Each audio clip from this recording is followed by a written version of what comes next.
Delhi NCR में सरकारी प्याज की बिक्री शुरू हो गई है। दिल्ली एनसीआर में सस्ते प्याज की बिक्री शुरू हुई है। 35 रुपये किलो की दर से प्याज की बिक्री शुरू हुई है।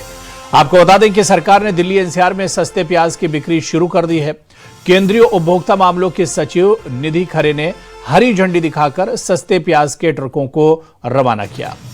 इन ट्रकों पर प्रति किलो 35 रुपये की दर से प्याज मिल रही है। साल 2026-27 के लिए प्राइस स्टेबलाइजेशन फंड का इस्तेमाल कर जो प्याज खरीद पर बफर स्टॉक बनाया गया था, उसी प्याज की बिक्री इन ट्रकों के मार्फत की जा रही है। यह बिक्री एनसीसीएफ, NAFED और केंद्रीय भंडार के निर्देशन में हो रहा है। सरकार ने दिल्ली के अलावा गाजियाबाद, नोएडा, फरीदाबाद और गुरुग्राम में भी कुछ स्थानों पर सस्ते प्याज की बिक्री की व्यवस्था की है। केंद्रीय उपभोक्ता मामलों के सचिव निधि खरे ने कहा कि रोजाना 20 अलग अलग जगहों पर इन गाड़ियों के माध्यम से 35 रुपये प्रति किलोग्राम की रियायती दर पर प्याज उपलब्ध कराया जाएगा।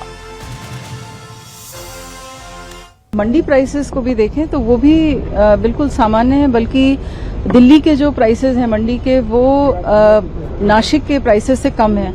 तो ये अपने आप में दर्शाता है कि प्याज की उपलब्धता पूरे देश में सफिशिएंट है। लेकिन कभी कभी कुछ बिचौलियों के द्वारा, कुछ स्पेक्युलेटिव प्राइसिंग के माध्यम से एक अनावश्यक रूप से एक आर्टिफिशियल स्कैसिटी क्रिएट की जाती है, और जिसके कारण ही हम लोगों ने बफर स्टॉकिंग की है और बफर में समुचित मात्रा अनियंस की उपलब्ध है। और ये बफर स्टॉक जो है वो NAFED और NCCF के गोडाउन्स में है, और CWC पहली बार इसमें लाया गया है ताकि एक साइंटिफिक तरीके से उसके रखरखाव, उसके बेहतर रखरखाव के साथ उसको उपलब्ध कराया जा सके। प्याज के जो प्रोडक्शन हुआ और काफ़ी बारिश के कारण प्रोडक्शन का थोड़ा सा उसमें कमी आई, और जिसके कारण कुछ स्पेकुलेटिव लोग उसका फ़ायदा उठाने के लिए प्राइसेस को आगे बढ़ाने का प्रयास किया उन्होंने।